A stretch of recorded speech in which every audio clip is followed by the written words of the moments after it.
Yeah, I will start today. All right, so good evening, everyone. So we had a brief conversation about who would go first, and Guido suggested we should go on a crescendo. Of course, he forgot that we started on a very high note with Adam, but apart from that, I think he was right. Because what I will be presenting this evening is not so much a work in progress as the beginnings of a work I'm not entirely sure has enough room to progress. But considering that the invitation to participate in this year's edition of Law and Trial included the line showing what we do best at Birkbeck, I felt that experimenting with different ways of thinking and articulating thoughts, even at the risk of failing spectacularly, would be a good fit. So speaking of fit and about my own doubts about the viability of the project, I would have to disclose that the basis of this paper is a draft of a chapter that ended up not being included on my PhD thesis. I felt it didn't make much narrative sense in the whole overall structure of the project, although it did fit the general theme, which was an exploration of how intellectual property law deals with the issue of intangibility, leading to the conclusion that it does so more with vernacular practices of evidencing and archiving than it does with rigorous metaphysical speculation. The expression I used to capture that movement was that of a vernacular metaphysics, that is, the resolution of metaphysical puzzles through vernacular legal techniques. And in this talk, I will focus on a particular incident of that in the making of patent drawings, which I will call cheap abstractions, and the reasons for the objective will become apparent soon. But first, why am I invoking metaphysics in a panel that is concerned mostly with some aspects of commercial law? So let me start on solid and authoritative ground. A quote from a landmark case in trademark law, Phillips and Remington of 1997, also known as the Philishave case. So Phillips registered this picture as a trademark, apparently an unproblematic logo, save for the fact that this thing was not simply stamped on the packaging or the body of the apparatus, it was a crucial component of the very body of the commodity. That the shape of the apparatus was what they were trying to protect all along was clear when they took action against Remington for selling a similar looking and technically equivalent three-headed rotary shaver. So could the product, that is the three-headed rotary thing, be a symbol of itself? And I should add here that this is how trademarks are conceived. A trademark is a sign or a signifier used in trade in respect of a specific range of products or services to indicate a trade origin. But could the product be a sign of itself? Now, faced with what is essentially a problem of self-referentiality, the judge, Robin Jacob, was very clear about the semiotic and perhaps even metaphysical conundrum raised by this case. So he asks, can the thing itself also be a sign? Just to quickly add, if one is not careful, one is likely here to end up discussing metaphysical points, hardly the sort of thing appropriate for a law designed for men of commerce, if you forgive the gendered language. So great rhetoric, although not great visible signs of deep critical thinking, which in any case would sit oddly in the genre of a judgment at the patents court. So Robin Jacob is offering here a quick way out of the problem. My aim for today is the opposite, to give you a way into the problem. Not necessarily the problem of self-referentiality, but the type of deep metaphysical problems that are thrown up by intellectual property. So this is something I have to do every year in the first weeks of teaching IP here at Birkbeck, and some of you will know this because you've been taught by me, rather unfortunately for you, because a bizarre and unfortunate situation happened in one of the first years of teaching. So I was trying to explain that IP rights are rights over intangibles, and I was drawn into a confrontation with a student. The student in question had on his desk a copy of our textbook, and I had brought my own. I thought on the fly that a good way of explaining the notion of intangibility was by pointing out that while we have different paper objects, there is only one copyright work. And while in theory we can do whatever we want with those piles of paper, subject to reasonable exceptions, there is a limit to how we can use the book, since we do not own the copyright over the text, the tables or the images. To my puzzlement, the student was stuck on my claim that they were two different objects. It's the same book, he said rightly. And I spent an unnecessary amount of time insisting that they are indeed two different objects, they are made of different atoms of matter, occupy a separate spatial, regional, temporal region, and so on. The joke, as you've noticed, is of course on me. I was being ridiculous. Of course the student knew that. How could he not? He did not hesitate when packing his things. He was not shocked or awed when he realized that after packing his book, mine was still on my desk. So what this experience taught me, however, is that in a world saturated with abstraction, it is often harder to see things in their individuality than to grasp the notion of abstract objects. So, to restate the problem, intellectual property rights are rights over abstract or intangible objects. For copyright, we could say it concerns the news, not the paper in the newspaper. And framed this way, with these bubbles on top, intellectual property seems like a very weird thing indeed. How can we ascertain the boundaries of these property rights if they cannot be touched? And no one has put this more elegantly than Lord Camden in 1774, at the height of the literary property debates in Britain, literary property being kind of the precursor to copyright law, when he said, where does this fanciful property begin or end or continue? This was, of course, posed as a rhetorical question, as an argument against the very idea of property in intangibles. It seems, however, to have been taken literally by the IP profession, because answering these questions is what practitioners do on a regular basis. Now, there are several theoretical ways out of the problem, in ways that try to dispel the weirdness of IP, but my aim again is not to give you a way out of the problem, but a way in, and I think the best way to do so is by following the teachings of Alan Pottage and Brad Sherman in their seminal book Figures of Invention, and a couple of articles that grew out of it. Intangibles do not exist in a Platonic Neverland, nor are they simply unproblematic theoretical constructions. The intangible invention, that is the object of a patent right, is neither the paper document or digital file of the patent application, much less the material things it may represent, or some hidden ideal object. The invention is ultimately what is elicited from those documents. Now, Pottage and Sherman are meticulous thinkers, and they would not have used the word illicit without having thought hard about what it entails. So while it's in its current form, it suggests simply to draw out or to bring out something, the etymological root of the word is based on the Latin lacere, meaning to entice by charm or attraction, even to deceive, then forming a word whose primary meaning was then to draw forth by trickery or magic. And if we accept that there is something, there is some magic in eliciting an intangible from a tangible artifact, namely tangible pieces of evidence, then, as every magician will know, extreme care must be taken to ensure that the prompts are well built. Now, most of Pottage and Sherman's book is devoted to how historically inventions have been figured out or elicited from the patent documents in a broad sense. I want to focus on the other side of the question, that is, how they are figured in. How are these documents made? And this leads us into what patent lawyers call the patent specification. This is the core of the patent document. It includes a description of the invention, drawings and claims, and this ensemble of materials is supposed to be read diagrammatically, as Hugh Kahn explains. Each part illuminating aspects of the other, so elements can never be fully isolated, they are supposed to act together. But in the making of a patent application, that is at the stage of figuring in, they are nevertheless separate operations, which allows me then to look at drawings separately.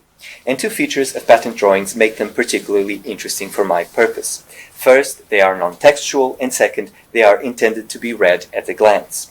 Taken together, they become perhaps the most immediate site in which we can examine the operation through which the boundary between tangible and intangible is crossed in intellectual property law, and the question here is essentially, how does one depict an invention? Now, to be technically accurate, I would have to say that drawings do not aspire to exhaust the invention, even to depict it. In legal terminology, they must simply illustrate one or more embodiments of the invention. In other words, the invention itself will always exceed the drawing. Nevertheless, as will become clear, the drawing is also not simply a blueprint for the construction of a particular fully specified device. Even the embodiment that is depicted is done so at a high level of abstraction, intended as a means to channel the essence of the invention. May have said a bit too much there, but the key idea is that the task of drawing, of the drawing, is to render the intangible accessible to the senses. So while this operation seems daunting, it is less cumbersome than it might appear at first. We even have popular guidebooks promising to help their buyers save thousands of dollars and do it with a camera and computer, and only for £24.93 last time I checked on Amazon. The "it" in "do it" refers immediately to patent drawings, of course, but it could equally as well apply to the crossing between the tangible and the intangible. And since this is what concerns me in this talk, I will use this guidebook in search for the cheapest way to go from a physical object to a figure of abstraction. And we do not need to go far in this book to understand what that is. So the first method in our guide is this tracing over photographs. The operation is broken down into 5 clearly articulated steps, specifying a range of different materials: photographs, a lightbox, tape, translucent paper, pencil, ink pen, rulers and templates, a drawing board, and an eraser to remove any traces of pencil in the finished product. We should not, of course, forget that this process implies that there is a tangible object to photograph, a prototype, mock-up, or a model of the embodiment of the invention. This will increase the cost a bit, but still seems like a small cost to pay to access the realm of the intangible. But I trust you have already appreciated what makes this such an economical method. All the complicated calculations involved in rendering a 3-dimensional physical object into a plane surface are outsourced to a mechanical apparatus, which is the camera. What happens here has been beautifully described by the late English architectural theorist Robin Evans, establishing a parallel between architectural drawings and the images that appear on television screens. He writes, "The pictures on a television screen are projections. Converging lines of light reflected from a subject are gathered by a camera lens and focused on a photosensitive surface. This is a projection. The resulting image is turned into electrical signals that are transmitted to a cathode ray tube, where they are remastered in a scanning electron beam, the pattern of which sketches a duplicate of the original cone of light in reverse. When they hit the fluorescent screen, they create another image. This is also a projection, as are photographs and motion pictures." But there are, of course, key differences between architectural and photographic projections. Whereas photographs flatten things, in architecture one takes information from flat representations to create embodied objects. Thus, we have 2 modes of directionality here, both relevant but insufficient to our understanding of patent drawings. So the strategy suggested in our manual is particularly interesting because it seems to inverse things. Whereas the finished patent drawing initially appears as something akin to an architectural drawing, a blueprint for making embodied objects, it is in fact, if the manual instructions are followed, the opposite. In short, what appears as a projection of things yet unmade merely records things already made. The patent drawings becoming the purified graphical picture of the flattening of the prototype into 2 dimensions. But appearances deceive in different and more interesting ways too. First, the type of retrojection advised in our manual appears simple or trivial only because the imaginative work involved in the making of such pictures is encapsulated in the photographic apparatus. We need to open then the black box of the camera to tease out these operations of abstraction, which I will do later. Presently, I would like to focus on a second mode of deception. If we take the finished patent drawing as something akin to an architectural or an engineering drawing, which is how the picture is intended to be taken, judging from the way it is presented in legal materials, and if we take this proposition seriously, we quickly realize that it does not work. It does not work as a set of instructions to create embodied objects because these drawings are deliberately made to lack crucial information. An examination of the differences between engineering drawings and patent drawings reveals some crucial differences. So rather than fully specified as in engineering drawings, materials are labeled as generically as possible, if not omitted altogether, and simply described functionally. So for example, the material in this device is simply described as a material with good heat conductivity. The point here is that any material that fits this description can be part of the patent specification, therefore it enlarges the scope of the patent. Second, dimensions and numeric scales are omitted, as are tolerances, which is a range of difference in measurement of a component that allows interoperability without perfection of execution, or allows for changes in the materiality of components, for example, say wood shrinking or swelling according to humidity. So what we have as a consequence are pictures like this one, that could in theory as well illustrate a 22 centimeter toy as a 210 meter building structure.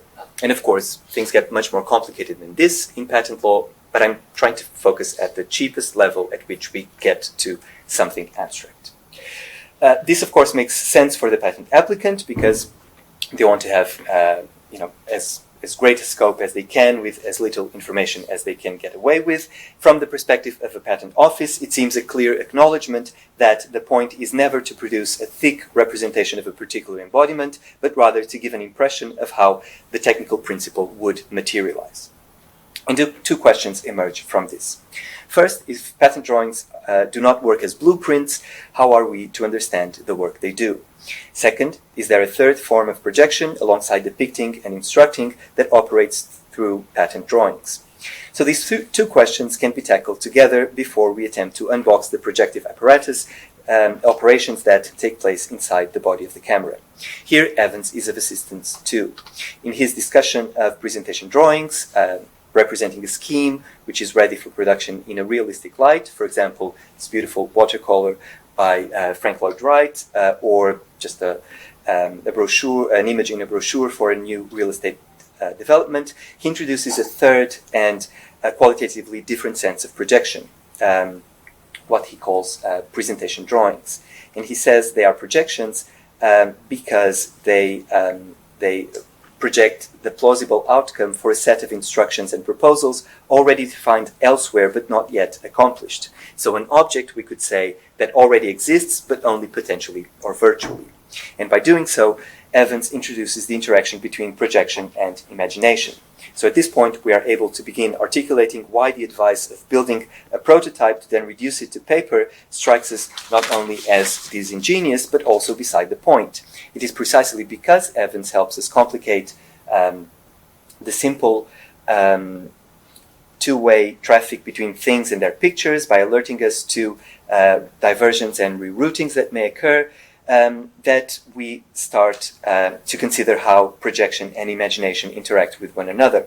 As Evans writes, it is only if we suspend this operation that drawings can appear to propagate things but never to generate them.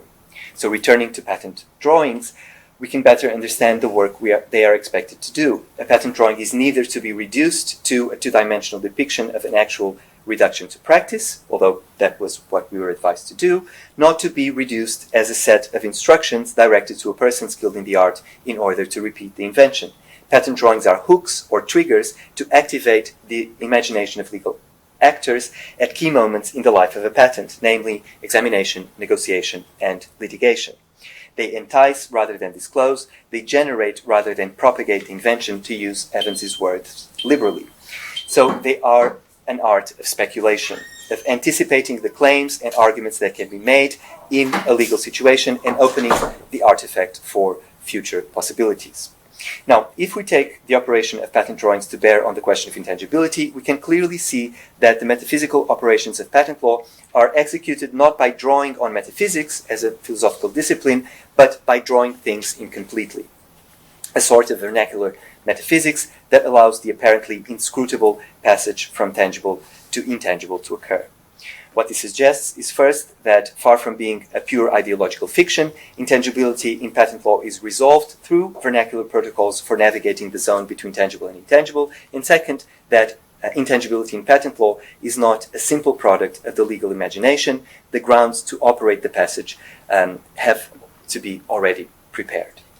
So, to examine this latter point, I will return to the question left unanswered to see how the camera, the metaphysical machine through which the invention will appear, hides within its body a set of codes that allow the intangible to be made present.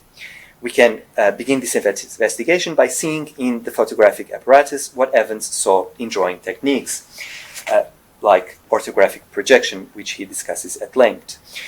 So he says, because a drawing technique, like orthographic projection, was itself a product of intense imagination, the massive effort of imaginative intelligence lies dormant in it, animated to a lesser or greater effect, and to various ends every time the technique is used. My suggestion is that opening up the black box of the camera will reveal the imaginative intelligence that lies dormant in the apparatus, and that can be animated in simple terms by turning its outputs into the templates for a patent drawing. The question being, what material techniques made possible the presentation of images of machines as intangible entities, at least before the invention of photography? Now, trying to understand in full how projective drawings took their modern shape would require more than I can offer here. We would perhaps begin with Albrecht Dürer and stop for a while in the company of Gaspard Monge, usually known as the inventor of descriptive geometry in late 18th century. What descriptive geometry made possible was the description of how planes intersect one another in a mathematically rigorous way. So competent knowledge of descriptive geometry would allow the draftsman to sidestep the laborious task of building a prototype, and would allow something like the virtual manipulation of planes in the space of the page itself, because their relations could be fully specified and mapped in the medium of the drawing itself. But Monge was, however, not a pure geometer. He was also a military engineer, and the legibility of the types of drawings he made possible was of particular concern.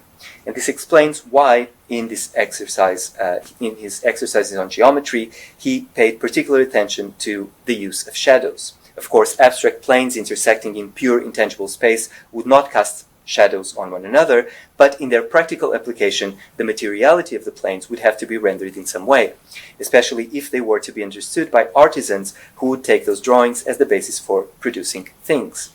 Bill Rankin, a historian of science who wrote a marvelous piece on patent drawings, he points out that three-dimensional shade effects played a role in the division of labor between engineers and unmathematical mechanics, a division that mimics quite eloquently the division between manual and intellectual labor that lies at the basis of intellectual property. So what lessons can we take? Patent drawings are deceptive.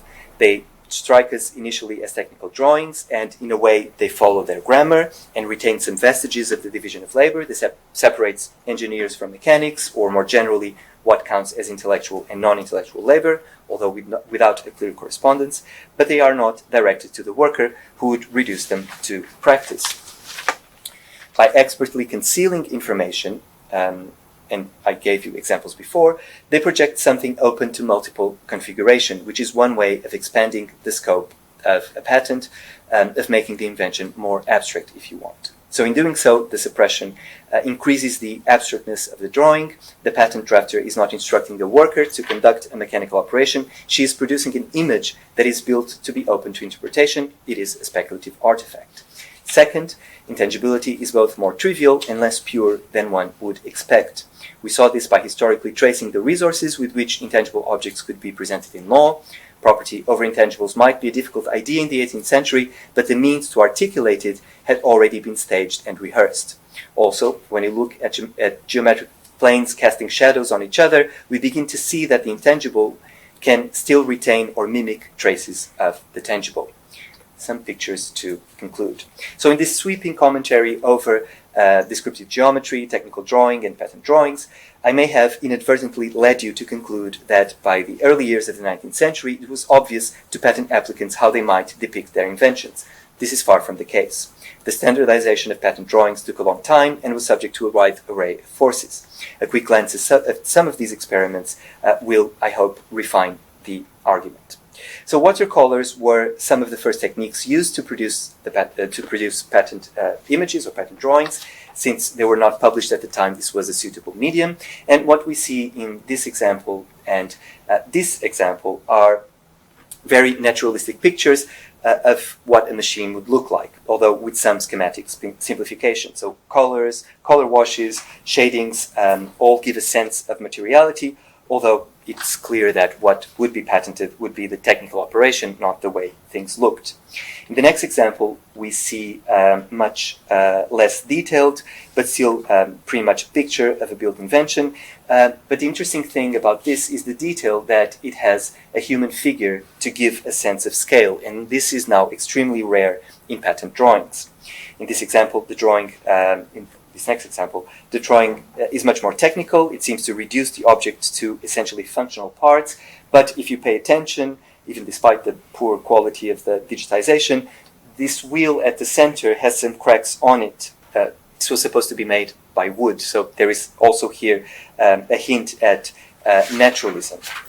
Now, this very drawing was reworked by César Nicolas Leblin, the official engraver of the Conservatoire des Arts et Métiers, that for an official publication of the French government, and a publication that did a lot to help standardize patent drawings. And here he took out that naturalistic detail. So in a sense, we have something that looks like almost a geometrical figure, a hollow circle, although by the shading, the thickness of the line, there is still some suggestion of three-dimensionality. The other thing that's interesting about, and the reason why he did this was not that he was incapable of doing something better. These are examples of his work in a different publication. He explicitly drew them in that more simple way because he wanted to draw a line, as it were, between what a patent is, a potential machine, something that has no materiality as of yet, and something that he would call a working machine. And this is an argument made very well by a historian of science called Jennifer Carnes Alexander. So, to wrap up, we see again in these images something quite odd, which is the use of numeric scales. We don't see them well, but that's what they are. And again, if we take them out, what we have is something which is limitless, and in a sense, a cheap way from going from a physical thing to an abstract thing. I think I already overran my time. Happy to hear comments and questions. Thank you.